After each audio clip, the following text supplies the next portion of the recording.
stunning looks than swift. Has their time finally come? It's a question on the lips of so many South Africans pretty much every time they're at a World Cup. This time it's the South African men's cricket team in action on a day that the Springboks have a bye at the Rugby World Cup. All eyes on the Proteas, and I'm joined here on Maruti Suzuki Arena presents ESPN Cricket Info Matchday by Steyn and Farveez Maharoof, and we're going to preview this match against Sri Lanka, South Africa against Sri Lanka.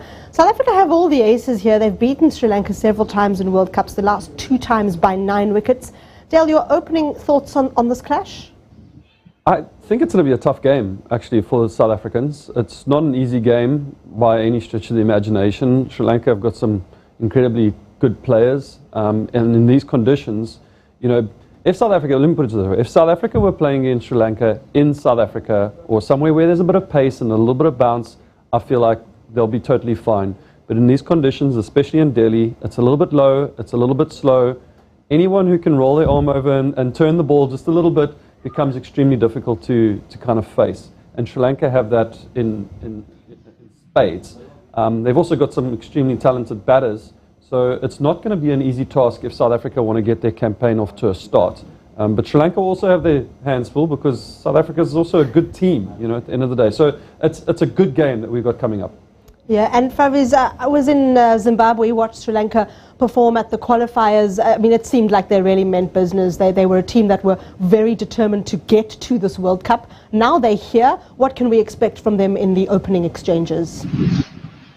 I think Sri Lanka going into this World Cup, when it comes to the Asia Cup, they did have a good campaign. I mean, forgetful final, but apart from that, Sri Lanka played really well. They beat Pakistan, they beat Bangladesh, they beat Afghanistan. So I thought build up to the World Cup was really good. As Dale correctly said, there are some incredible players. On their day, they can hurt anybody, especially a small ground like Arun Jaitley Stadium in Delhi can be any batsman's dream, where a sixer is just about 67 minutes, 68 minute hit. So it's all about making runs up in Delhi. The past score suggests it's not a heavy scoring stadium, something close to 210 runs. So if Sri Lanka bats well and gets a decent score on board, I think Sri Lanka could really hurt South Africa in this game.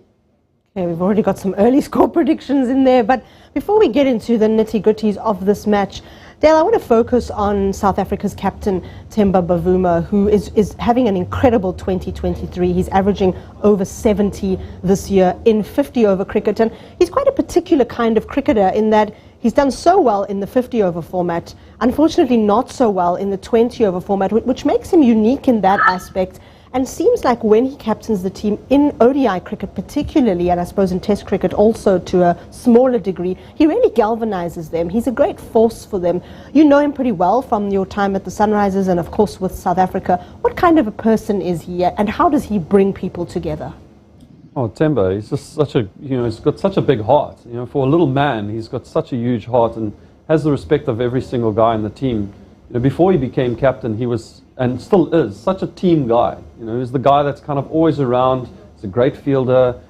And it's the little things that people don't know. You know, when he's in the dressing room, he's always cleaning up, you know, in the beginning. He did all the nice things. You know, he's just a really, really wonderful human, which means that he gained the respect of all of his teammates. And now that he's captain, now he gets the lead from the front with the bat. And I know he's had his troubles in the tests, where he hasn't managed to get those big hundreds, and he's been around for a long time. But he's really coming to who he actually is as a batter now of late. I think he's averaging close to 80 in this year. The thing about him is that he hasn't played a lot of cricket outside, or white ball cricket outside of South Africa. And that might be a small concern for him. But you know, if you're going to bat and you want to bat well anywhere in the world, it's probably going to be in India, inside the first 10 or 15 overs. Probably the best time to bat. So it's going to be a great opportunity for him to get out there and score runs, and we know that he has the full team's respect. Just popped off home recently to see the birth of his first child, I think. So he's excited and he's in good form. Yeah, Themba Bavuma in a good space and leading a team that he's really made his own over the last couple of years. Let's have a look at what South Africa will have to bring to this 2023 World Cup.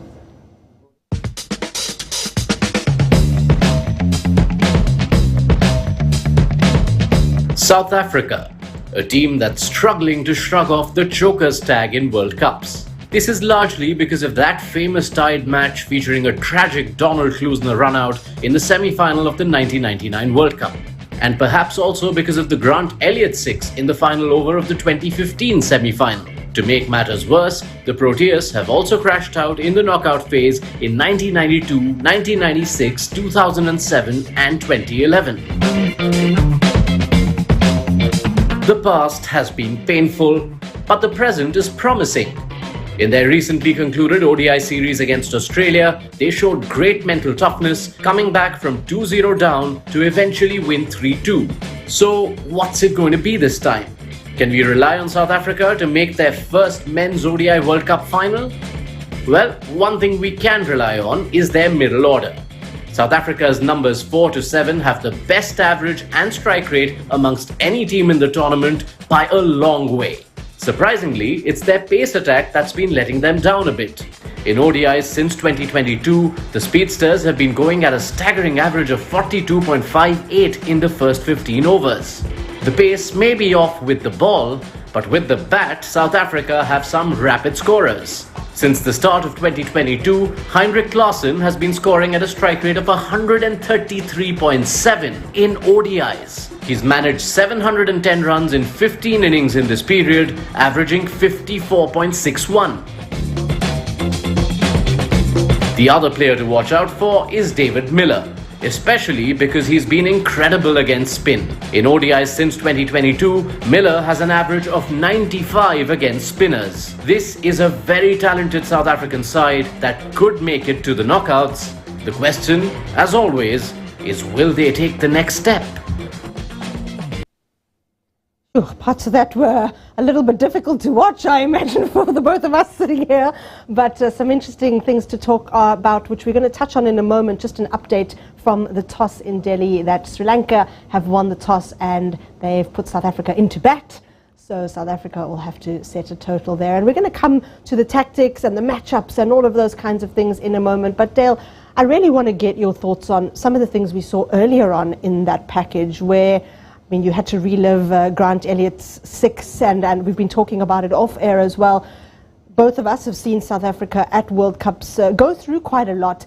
Can you talk to us a little bit about what that's like when you really think, oh, we've got one hand on this, and then it just slips away? Yeah, I never really thought we had one hand on anything, to be honest with you. We just, those moments, they kind of happen so quickly, you know. And when I cast my mind back to it, I think for a period of time, we never really addressed it as a team. You just, you know, I know from my experience from 2011 through to 2015, we didn't quite talk about all the prep that we had done, 4 years of prep to get to a World Cup. You plan on winning the World Cup. I suppose the one thing that you don't plan on is not winning the World Cup. You know, and that's a lot of focus that I think a lot of these teams do. They put a lot of attention to trying to win the World Cup, but eventually there's only one winner. There's a lot of teams that go home broken-hearted. And it's also, you have to have some kind of prep in terms of like, what are you going to do if you fail? And if you don't do that prep correctly, in the next 4 years, you might be very vulnerable going into the next tournament. It might stay with you. Those sixes and, you know, run-outs and that will haunt you for a very long time. So that was a lot of our learning. And I know that this time round, it seems like the South African team is a lot more prepared for this World Cup. And I like that they're flying a little bit under the radar. They haven't quite gotten here as like favorites. I know every time I went to a World Cup in 2011, 2015, and kind of 2019, everyone was tipping South Africa to win them. And we just didn't get over there.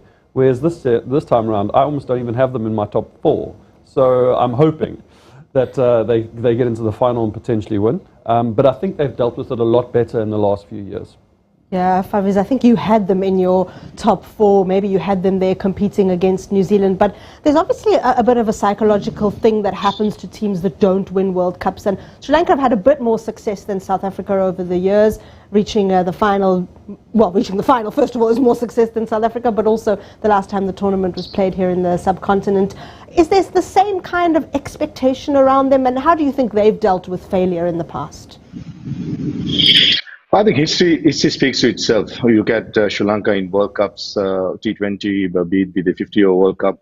Sri Lanka have always done well. leading up to the World Cup bilateral series. Yes, there could be some series being lost, but in World Cups, historically, Sri Lanka have done well. But going into this World Cup, I would say Sri Lanka would be underdogs and clearly not favorites for me because if you look at some of the teams like Australia, England, India, how strong they are, even New Zealand for a fact, the way they played. So I think Sri Lanka will go under the radar as someone like a dark horse, and they could really hurt. I mean, don't take me wrong. We saw during the Asia Cup, even a formidable batting lineup of India was bundled out quite cheaply with young Lalage picking up so many wickets. So on their day, Sri Lanka could surprise couple of teams, but it's all about batsmen scoring runs. That's where my worry is because looking at the two practice games, they are good starts, but just couldn't capitalize. So I reckon now today winning the toss, bowling first, so that's another huge decision what they have taken as well. So all to play for, definitely dark horse for this World Cup, Sri Lanka. The scoring runs in the middle order does seem to be a particular feature of this World Cup. We're talking a lot about how quickly teams can accumulate, and that's where South Africa have been exceptional, especially since Heinrich Klaasen has come into form. You've spoken quite a bit about his mindset and how he decides, boundary hitting, getting into the zone and that kind of thing. Can you talk a little bit about him and David Miller and that kind of combination and how destructive it could potentially be compared to other South African teams in the past? Yeah, I think somebody like David Miller has just taken his game to another level, and I can almost cast my mind back to one delivery. It was one particular ball. I can't remember which game it was, but I can remember Ashwin bowling to David Miller and Dave hitting a six out of nowhere and almost surprising himself, essentially. And even the commentators at the moment that were commentating at that time were like, that's a very out-of-character kind of shot for the time that Dave was batting. And it felt like since then, his confidence against spin just grew and grew and grew and grew. And then he went to the IPL, won the IPL, playing a similar kind of role, taking on spinners when you wouldn't necessarily think that he would do so. Because you kind of think David Miller, only the back end of the innings is he's going to start hitting these boundaries. He started doing it a lot earlier. But Heinrich Klaasen is one of those guys that this is just how we know Heinrich Klaasen. From the start, since Heinrich Klaasen has been playing cricket, always knew he takes on players, and his thinking is, how many boundaries can I hit in X amount of deliveries? If I'm going to face 15 balls, I want to hit 2 boundaries. That keeps me at a strike rate of close to 100, 120. And they're 151, you see, this year. There we go.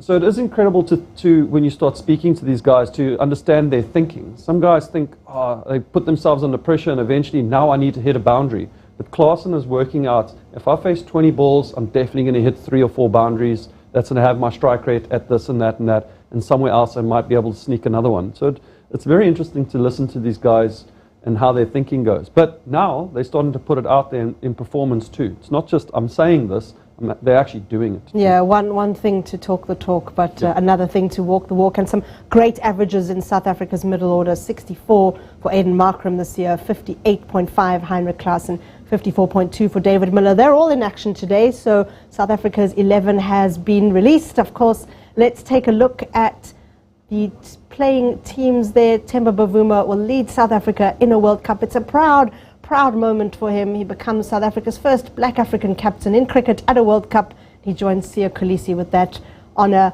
Delvi bowling, we've got Kagiso Rabada, Lungi Ngidi, Marco Jansen, Gerald Coetzee. Is that kind of the attack you were expecting? I suppose Gerald Coetzee is an interesting one for me. I thought potentially playing at Delhi, they might consider playing 2 spinners. And no Shamsi, of course. Yeah, so no Shamsi there. I'd probably have Keshav ahead of Lungi in that batting lineup, to be honest. Yeah, I think Keshav would have himself ahead of Lungi too. But, then the usual suspects when it comes to the ball with Jansen and Rabada. And Coetzee is an interesting one for me. I think that he can bat, and maybe South Africa are going with that conservative thinking right now that Sri Lanka play spin really well. Gerald Coetzee has got a little bit some extra with the ball and can bat if they find themselves in trouble. Not that they should find themselves in trouble with their batting lineup, but it might just be the safe option right now. And as these wickets start to deteriorate and we get deeper into this competition, the spinners will play a bigger role.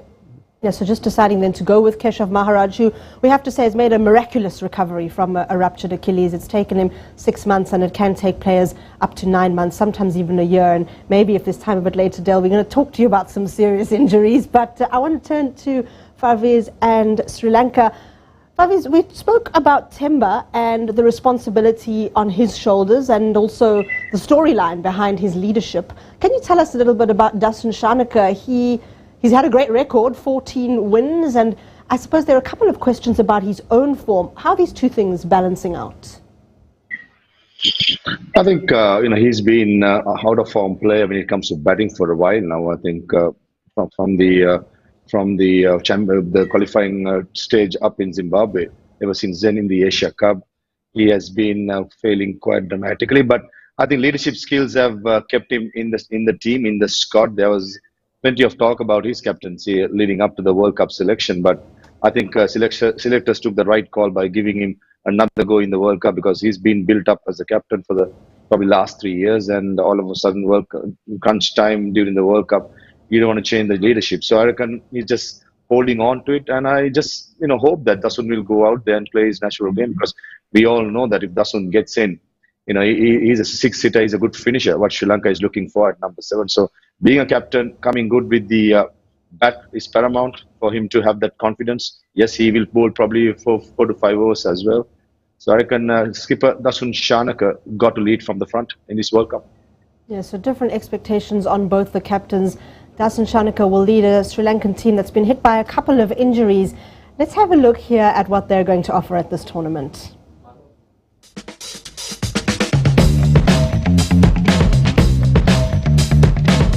Sri Lanka, an island nation that looked all at sea in the Asia Cup final against India, where they were bowled out for just 50. Sorry, Sri Lanka fans, we just had to bring it up. That out of the way, it's important to also bring to attention that Sri Lanka were recently on a 13-match winning streak in ODIs. What's more is that they also had a 14-match streak of bowling out their opponents.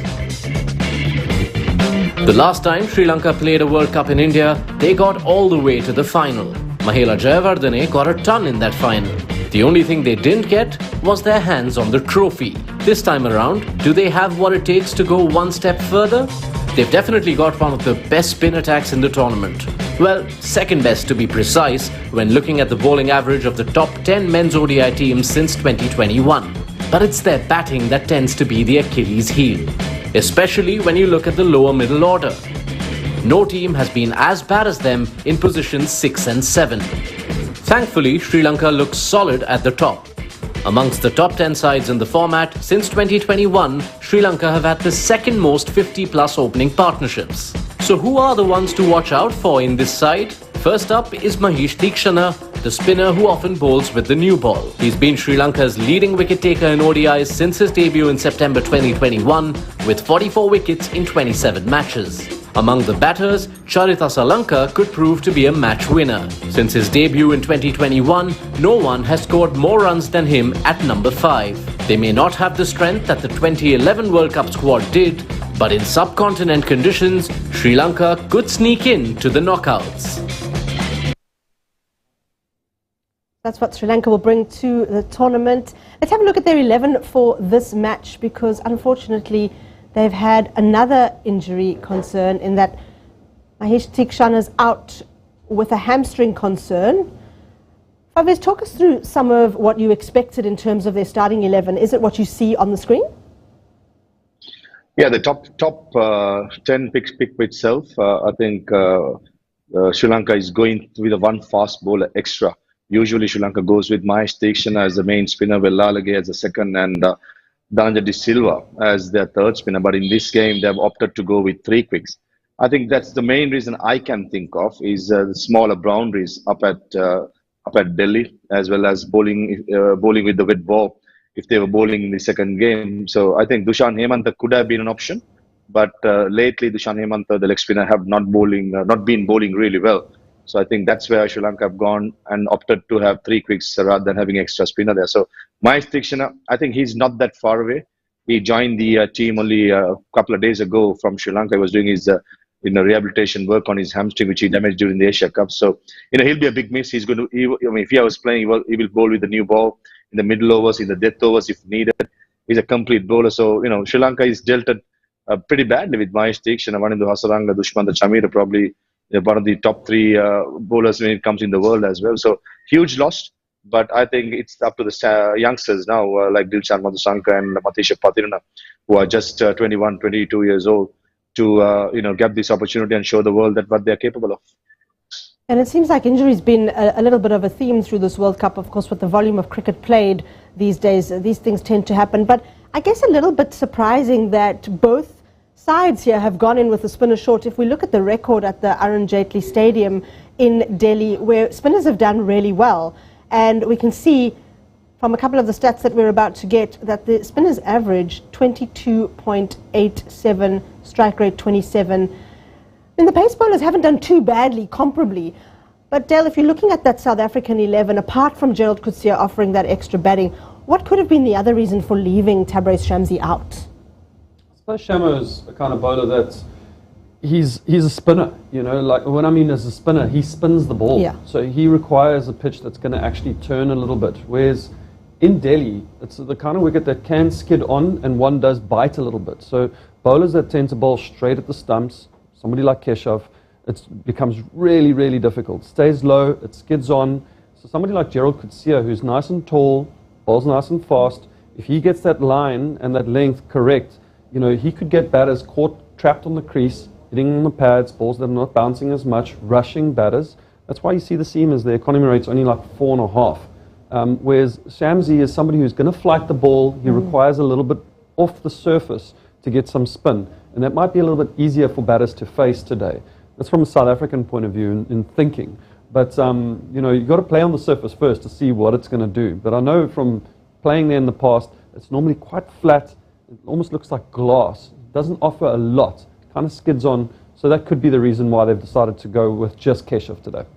And Gerald Coetzee, of course, not very experienced, but prior to the tournament, South Africa's bowling coach Eric Simons was talking about him as the player that would bring the intimidation factor. So, Farveez, is there a sense that South Africa's fast bowlers, who of course perform so well in South Africa against teams like Sri Lanka, will look to kind of using the short ball, using that aggression, maybe even bowling at the body, to almost like introduce a bit of a fear factor into Sri Lanka's batters? Or do you think we're past that kind of conversation and maybe they're leaning back to old tropes without any good reason? I think South Africa will always have that tag where they can be fearsome when it comes to Kagiso Rabada, Andrik Nokia. All these players can be, and Andrik Nokia, I know he's not in the World Cup, but they still have that reputation of being fast, quick, and nasty. And for nasty. If I'm being really honest, Sri Lanka will be happy not facing Tabraiz Shamsi. Let me tell you that. Because Shamsi, if you take the record against Sri Lanka, I remember when South Africa toured to Sri Lanka a couple of years ago, where I was commentating that series, Shamsi picked up a lot of wickets in similar tracks at R. Premdas Stadium. So, Sri Lanka, back of their mind, they're thinking, right, 4 quicks, they're all going to hit that back of the length, use that square boundary pretty short and be smart about it. Because if you look at the 4 fast bowlers, not much variation when it comes to bowling cutters. They all 4 just want to hit the deck hard and bowl quick. So it can go either way. I mean, yes, it can be tricky when it comes to Delhi, as Dale correctly said. You never know what sort of a pitch is going to be up in Delhi. It can be sluggish. It can be a belter of a pitch where a batsman could trust the bounce and play through the line. So it's all to play for. But Sri Lanka, slightly back of the mind, will be happy that they don't have to face Shamsi in this game. Okay, so relief that they won't have to face Shamsi, but Farveez was talking about the South African quicks and maybe a slight lack of variation. I think they'd argue, especially a Lungi and Gidi, and even Gerald, I think we saw him bowl a leg cutter in the Australia series. So there is an element of variation that they've worked on. And I guess if they want an extra slower bowling option, Aiden Markram is there. Do you think that's kind of how they'll balance it, and are you trusting their variations? Oh, absolutely. You're not going to make an international team these days if you don't have a couple of variations or do something special with the ball. So they can do it, but I think Farveez is right. The traditional way of thinking with South Africa is run in, hit a good length, try and swing or seam the ball if there's any purchase off the pitch, and then use your bouncer and your Yorker as like your intimidating balls. I know a Yorker is not an intimidating ball, but it's still one that you have to dig out and prevent a wicket-taking kind of delivery. That's what KG likes to do, Marco Jansen likes to do. It's an aggressive Yorker. You know, and when I say aggressive Yorker, it's because a lot of the fielders are inside the ring, so if you get it wrong, it's 4. So the aggressive mindset is wicket-taking all the time. It's not really wicket-taking in a change of pace, a slower ball. Lungi Ngidi is probably the one guy that will run up there and surprise you with a big change of pace. He's kind of become one of those bowlers where over the years, and I hope I don't offend him here, but he's almost become like a good slower ball bowler with the odd pace on kind of delivery, which is now what everyone's looking for. It's the new way, isn't it? Absolutely, I mean, it is. Pace is not always pace all the time. No, right? unless you're Anrich Nokia and, you know, Mark Wood, who bowls 155, you know, bowlers are using what is their strength and their skills, and Lungi does it extremely well. Picks up a lot of wickets with it, and for a long time now, batters haven't been able to pick it up. Yes, I want to just wrap up before we get your predictions. Just the sense of occasion, because it's the first game of the tournament for both these sides, and South Africa tend to have this reputation where they can sometimes start a little bit slowly and then they pick up the pace later on. They've been working pretty hard to change that. Dale, you've played in World Cups and you've played where the occasion is big. Is it something that gets overwhelming? Is it something that's like playing in the mind, or are they going to say, you know what, it's a new tournament, fresh start, let's just go out there as though nothing else has happened in the past? I feel in the last 4 to 8 years, things have kind of changed now. There's a lot of tournaments that are happening around the world. And for a period back in, say, 2011, you know, we had the IPL and we had a World Cup. That's kind of those were your 2 big tournaments, you know. Nowadays, guys are going to all the leagues around the world, so they are becoming accustomed to tournament kind of playing cricket. They know what it requires to win tournaments. They know what it requires to go in. Those nerves and those jitters are not as bad as they used to be.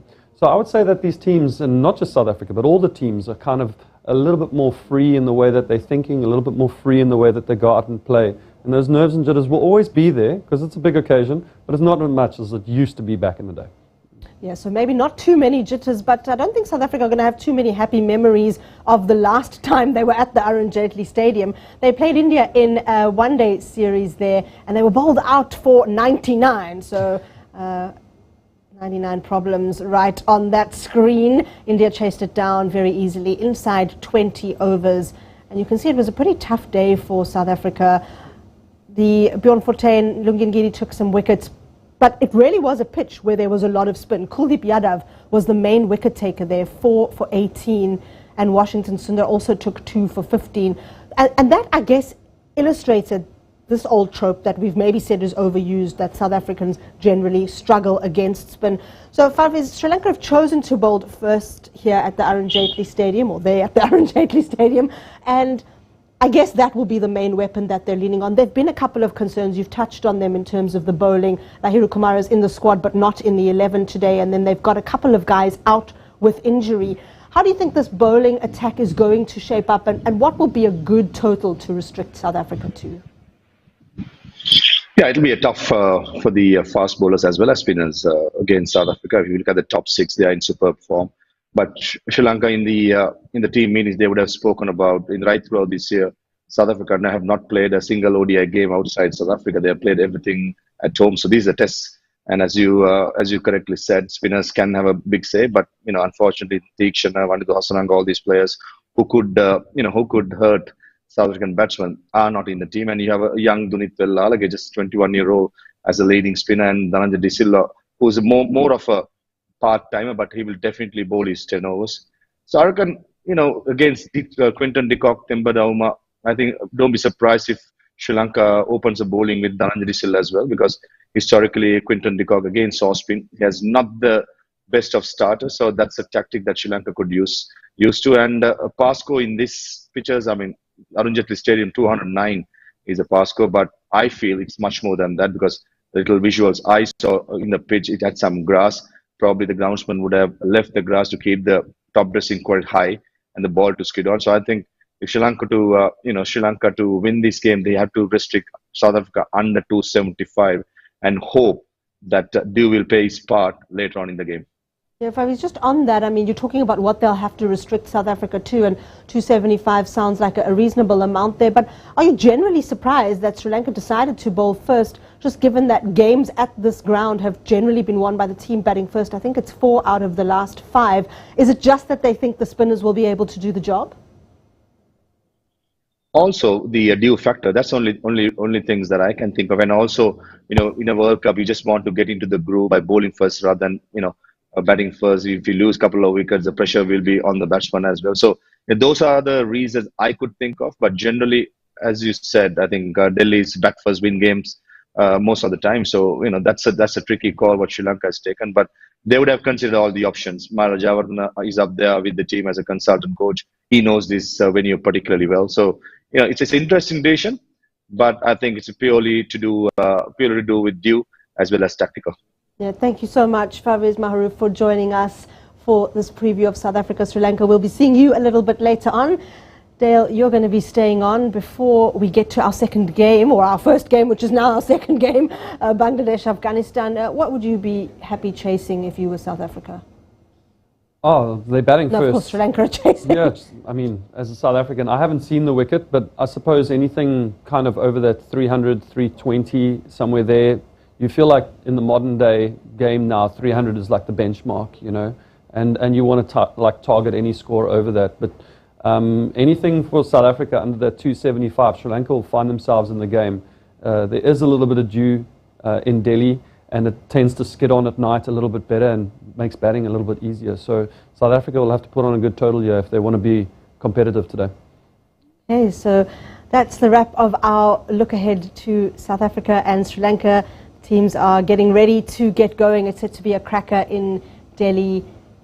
Thanks for joining us here on Maruti Suzuki Arena presents ESPN Cricinfo Match Day. And now we'll be moving to the first game of the day, which was Bangladesh versus Afghanistan in the really beautiful venue of Dharamshala. Dale, have you been there to start off with? I've been there a few times. I actually love going there. And strangely enough, every single time I've gone there, it's rained. So I've like hardly played much cricket there, but I've been there a bunch of times. It's a wonderful place to go. Such a great energy about that place too. The thing about cricket is that when you go and you get to a ground, if you're feeling nice and the surroundings and everything, it tends to make you play a little bit better. And Dharamshala has that effect on every single player. Everyone that goes there feels at peace, they feel good, it's a beautiful place, and you just feel like you're going to play your best cricket. Even if you get a golden duck, it's like, it's okay, this is a beautiful place, I feel good. Okay, so Afghanistan are not going to be feeling so bad then. I mean, I say that with a touch of salt, but it's just a wonderful place to go to. There's not many grounds like that in the world, and the players can be very privileged to be playing out there. Yeah, absolutely. Even though, unfortunately for Afghanistan, things started off really well. They were 112 for 2, and then they lost 8 for 44 to end at 156 all out. So they'll be pretty disappointed with that effort, I imagine, especially after we'd kind of spoken in the build-up that we expected the pace bowlers to do the damage, but in the end it was that man Shakib, and I think you said he'll be carrying Bangladesh. He's really their poster player. Yep. And he was the one who took the first wicket. He stopped what was a good opening partnership, then took 2 more, and it was actually the spinners who kind of did the main damage. Is that kind of how you expect things to go? Kind of. I mean, you're hoping that your seamers are going to do well. You win the toss and you bowl first. It's a 10:30 start. There could be a little bit of something. The sun's not out yet. The wicket hasn't been baked or hardened just yet. So you feel like if there was going to be any purchase off the surface, it was going to happen from the seamers. But, most of the subcontinent teams, in their DNA and the way that they play cricket, is spin. So as soon as there's a difficult time, they turn to spin. Shakib is no different. And immediately when he found that he wanted to get a wicket, he brought himself on, and bang, the wicket started to fall. And Afghanistan just never were able to kind of build partnerships. And I think they lost their second wicket just after a drinks break. And I saw Gubaz throw his bat almost in frustration. And then the next over, played a big shot and got caught extra cover. And then from there, it was just wickets that fell after that. Shakib did really well to know when to bring his seamers back on, when to strike. As soon as he felt like things were easing up again, he turned back to his spin again. So great captaincy, and it's kind of been like the talk about this tournament so far, that if you can adapt to the conditions and captains can read when to use who and what field placements to have, good captaincy. Those are the guys that have tended to get over the line so far. Saw New Zealand do that in the first game. Baba do it the other night. And again today, Shakib did it today. So good captaincy also. Yeah, and some good bowling changes at the right moments. We should have Uruj Mumtaz joining us to talk about this innings. Uruj was talking to us earlier in the day, and there you are. Hi, Uruj. And we spoke a little bit about the expectation on the Afghan openers. They had a pretty good start, and it looked like things were going well. I was very impressed with Ibrahim Zadran, although he was the first to fall. And then Rahmanullah Gurbaz bringing up 1,000 runs in one-day cricket, but just not kicking on. Uruj, what do you think needs to happen there for them to be able to build on that start in future? Yeah, we spoke about this before the start of the game as well, that how heavily reliant they are on their top to give them those big numbers. But there's also, along the fact that you say that, there also sometimes a hit and a miss. Luckily today they did get off to starts, but they couldn't capitalize and make those big numbers convert. I think that's what Afghanistan probably needs to do. Play more ODI cricket, play more longer version cricket against top quality sides to then sustain consistently in the longer version. Like we said earlier as well, 20 overs as opposed to 50 overs is a long time when you want to get scores which are 270, 280. And I think they fell short again. The top order did get runs, couldn't capitalize, and then past 4 onwards, nobody could really put some runs on the board. So, and that's why 156, I don't think that's going to challenge Bangladesh. No, it doesn't seem as though it will. They've already got off to a fairly good start. Uruj, just turning to the Bangladesh spinners, Shakib Al Hasan, of course, leading the way as the captain and bringing himself on at the right times. What else did you make of their performance and of their spin, kind of almost in contrast with the seam bowlers who we were hoping and expecting would do quite well? Yeah, their seamers probably didn't get off to the best of starts. I thought they didn't use conditions really well with the new ball. That allowed Afghanistan to get off to a flyer. They were 50 for 1 in the first 10, and they were looking good at that point till about 112 for 1. And then that's why Shakib Al Hasan is so important. I mean, the experience is 5th World Cup, second time captaining a World Cup, a 50-over World Cup. So he is a very, very smart cricketer. He brought himself on, got the important breakthrough, then got himself back on again, got the important breakthrough. And to the credit to the Bangladeshi quick bowlers, when he did bring them back in, they were better with their lines and lengths. So I thought their spinners in particular, Mehdi Hassan Miraz was exceptional. He sprung onto the scene, and the advantage with him is that he can score the runs as well, and they probably plan to use him in that 3 and 4 position. So I think smart captaincy, utilized the conditions well with their spin, and where we thought there could have been something for the new bowlers, in spite of not being able to capitalize on that, to then bowl out Afghanistan for 156 from where they were looking strong at about 112 for 2 was quite an effort. And I think really credit to Shakib with the ball and the captaincy both. Yeah, so maybe the seamers didn't get the results that we expected, but certainly in that opening period, they seemed to be bowling a lot of short balls, troubling the Afghan batters, and maybe they were a little bit unlucky. There were a few that went up in the air and then just didn't make it to hand. Del, you might have watched a couple of those seamers. You've been talking about them as well in the lead-up. Were you quite happy with how they did overall, especially with the games to come? Yeah, as they got into the innings, they got a lot better. You'll see the tail-end scorecard shows that there was a lot of bowls, and all of a sudden they started to target the top off stump a lot more, and that's when you're really challenging the inside and the outside edge of the bat as well as the front pad. It's kind of what you want. But every time I was watching and I looked up on the screen, there was a lot of pulls, there was a lot of cuts. So they did start off a little bit too short, and well recognized by Shakib, and straight away he brought himself on and he was able to get a wicket. But once they had a couple chats and they justified that, or rectified that I should say, and then they came good eventually.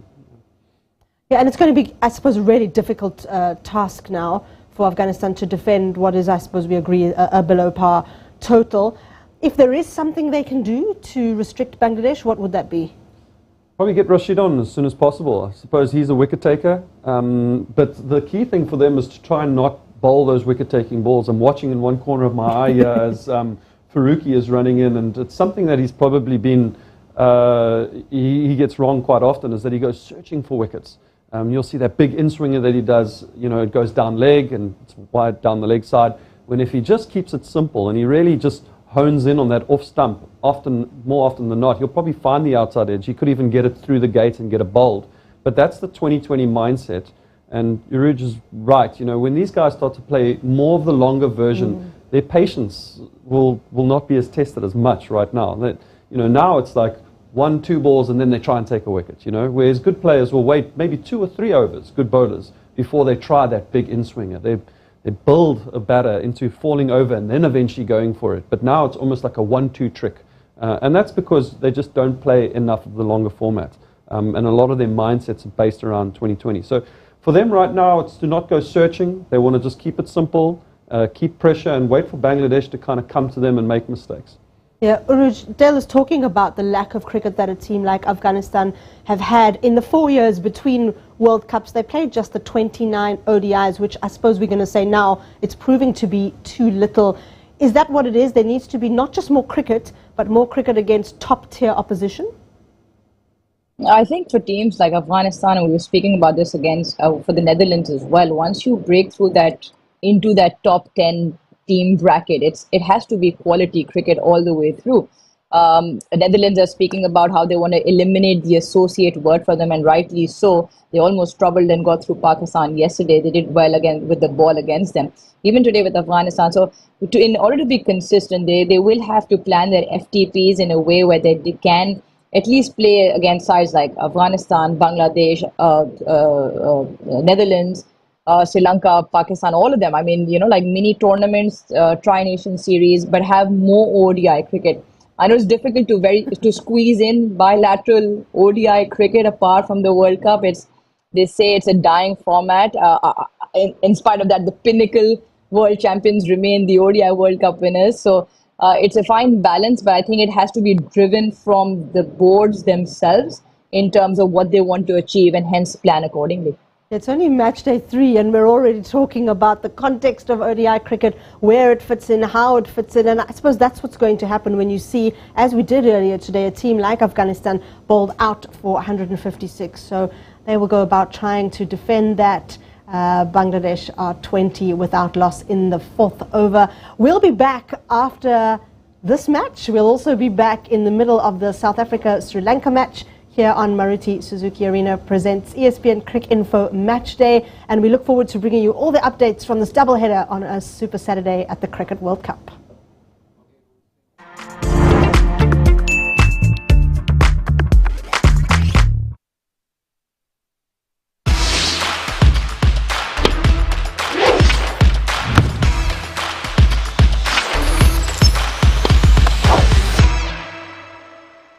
Stunning looks, then swift,